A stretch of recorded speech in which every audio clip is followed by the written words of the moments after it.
بسم الله الرحمن الرحيم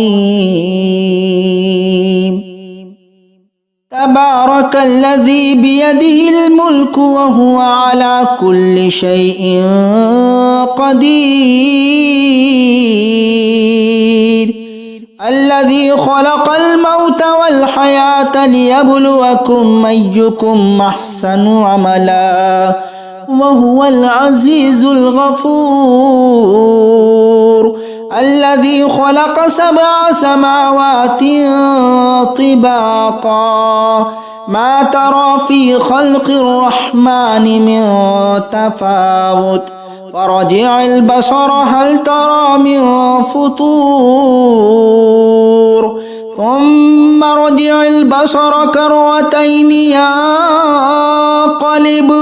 ينقلب إليك البصر خاسئا وهو حسير ولقد زينا السماء الدنيا بمصابيح وجعلناها رجوما للشياطين وأعتدنا لهم عذاب السعير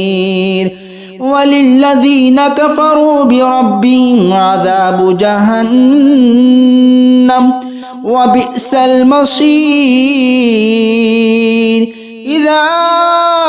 ألقوا فيها سمعوا لها شهيقا وهي تفور تكاد تميز من الغيظ كلما ألقي فيها فوج سألهم خزنتها ألم يأتكم نذير قالوا بلى قد جاءنا نذير فكذبنا وقلنا ما نزل الله من شيء إن أنتم إلا في ضلال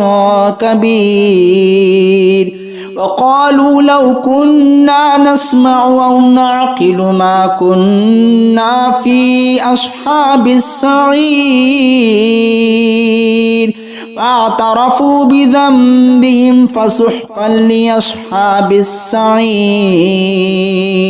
إن الذين يخشون ربهم بالغيب لهم مغفرة وأجر كبير وأسروا قولكم أو اجهروا به إنه عليم بذات الصدور ألا يعلم من خلق وهو اللطيف الخبير هو الذي جعل لكم الأرض ذلولا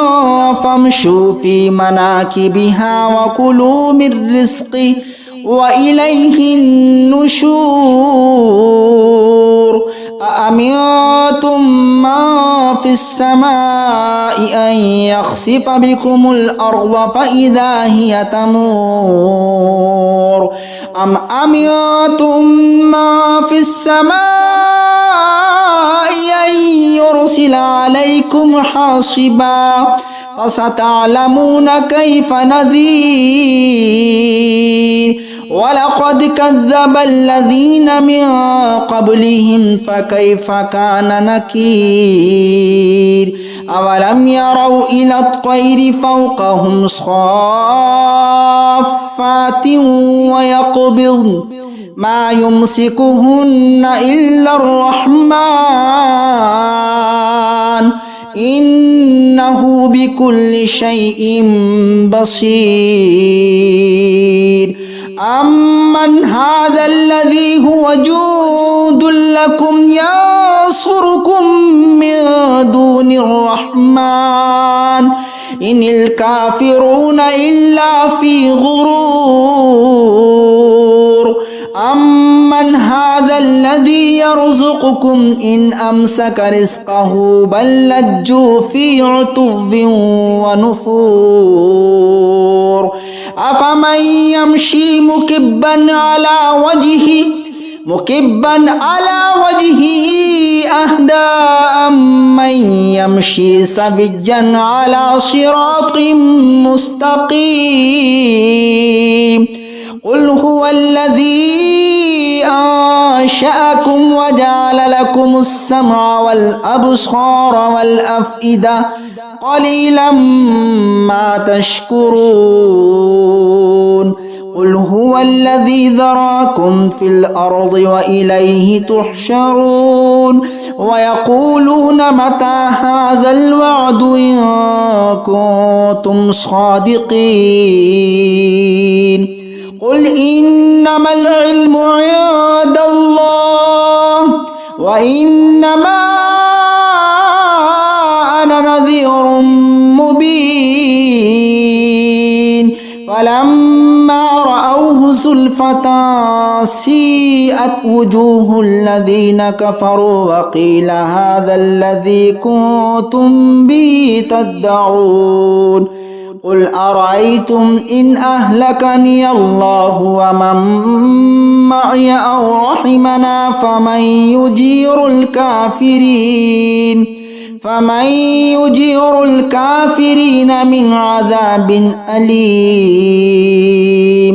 قل هو الرحمن آمنا به وعليه توكلنا فستعلمون من هو في ضلال مبين قل أرأيتم إن أصبح